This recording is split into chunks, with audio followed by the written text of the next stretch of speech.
आजची रेसिपी दाल तडका. हॉटेलसारखी डाळ घरी बनवता येत नाही? नक्की बनेल, अगदी तशीच. कशी बनवायची चला बघू. सर्वप्रथम तेल गरम करून घ्यायचे. तेल गरम झाले की त्यानंतर त्यामध्ये जिरे, मोहरी, खडे मसाले आणि हिरवी मिरची घालायची. त्यानंतर बारीक चिरलेला लसूण, बारीक चिरलेली अद्रक परतून घ्यायची आणि नंतर बारीक चिरलेला कांदा लालसर झाल्यानंतर त्यामध्ये बारीक चिरलेला टोमॅटो शिजवून घ्यायचा. छान शिजवून झाल्यानंतर त्यामध्ये मसाले घालू.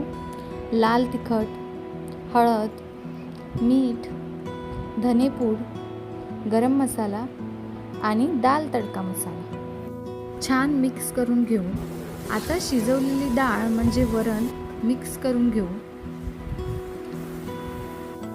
या डाळीमध्ये 1 कप गरम पाणी घालून साधारण 5 मिनिटं एक वाफ काढून घेऊ. बघू शकता एकदम मऊ डाळ शिजलेली आहे. आणि आता घालूया छान कोथिंबीर.